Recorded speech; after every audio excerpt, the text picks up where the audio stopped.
guys, George here, back with another video. Today I'm going to be talking about the iPhone 13 Pro Max, the pros and cons of this phone. Let's go. So let's start positive. What is good about this phone? So the display is fantastic on this phone. You get 120 hertz refresh rate, which I've started to notice it after each day has passed because I've been going back and forth between my iPhone and my iPad. And since the screen's bigger, I'm starting to notice the refresh rate difference. And yeah, that is one of the biggest differences, the refresh rate. Next is the cameras. The cameras on the iPhone 13 Pro Max are actually really, really good.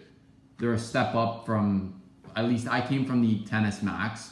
I've noticed it's a pretty massive step up, but maybe if you're coming from like a 12 Pro, you might not notice like the largest jump in camera performance, but I mean, it is a camera improvement at least. Maybe if you're coming from like an 11 Pro, that's where you might start to tell there's a decent camera improvement. But so I came from the XS Max. I love this camera improvement. Next, the build. The build it's phenomenal, as almost all iPhones have been. The build is fantastic. You got stainless steel and you got this frosted back glass, which I absolutely love. I came from like a regular XS Max where it had this just glass back. It didn't have this frosted texture, and I just love the new matte back. At least it's not new, but to me it's new. What else? We got a pretty massive display, so depending on the user, that could be a pro or a con. But to me, it's a pro because I love having a massive size phone. It fits in my pocket, and what I'm leading to now is that the 13 Pro Max has phenomenal battery life. I've never had such good battery life on an iPhone before, where you could almost, depending on your usage, you could probably get 2 days of usage if you're not using the phone too heavily. But you could easily get through the day on the 13 Pro Max if you're like not doing too much on it, or even if you're using it pretty heavily. So if you're gaming on it, or if you're taking a lot of photos and videos, I could easily say that this phone will last the day for you. Let's talk about maybe some cons to this phone. Well, this phone is a little heavy, so it might not be for everyone. That's one of the major complaints I have. Like, the weight isn't a huge issue, but I mean, if it was a bit lighter, it'd be nicer. But to me, the weight isn't a huge issue, but to like other people, it might be. Another issue, I wouldn't like to complain about it too much because they made it smaller, but it's still there. You got that irritating notch. You don't get a full screen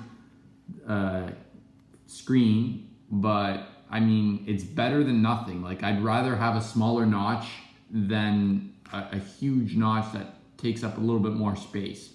Like right now, I don't really notice it. Like if I'm scrolling through social media, if I'm browsing YouTube, it generally does not get in my way. But that leads me to my next part. This port. Apple, please get rid of the Lightning port. The Lightning port is getting on my nerves.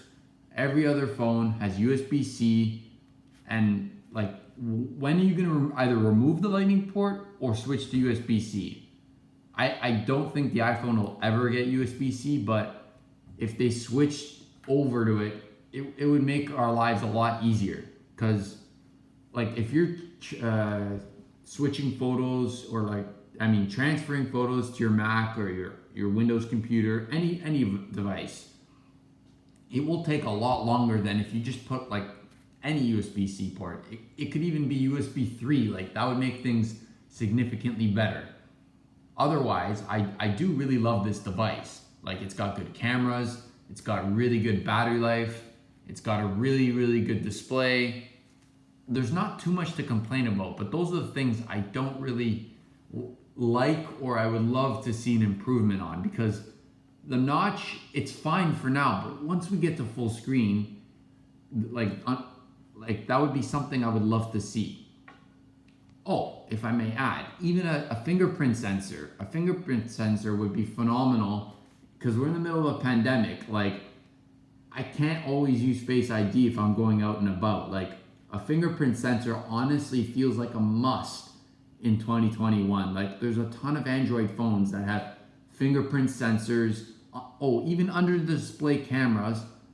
While they might not be as good as like fingerprint in the home button, or maybe even fingerprint sensors in the power button, and just give us a fingerprint sensor. That's all I'm asking for. And with the under display cameras, they may not be as good as cameras that are just built into the frame, but I mean, just give us options. If we can have options, we can see what we like, what we don't like. So I mean, a camera under the display or some sort of removal of the notch would make me happy about this phone. But I hope this isn't a rant, but if you like this video, leave a like, leave a comment, and subscribe. Cheers.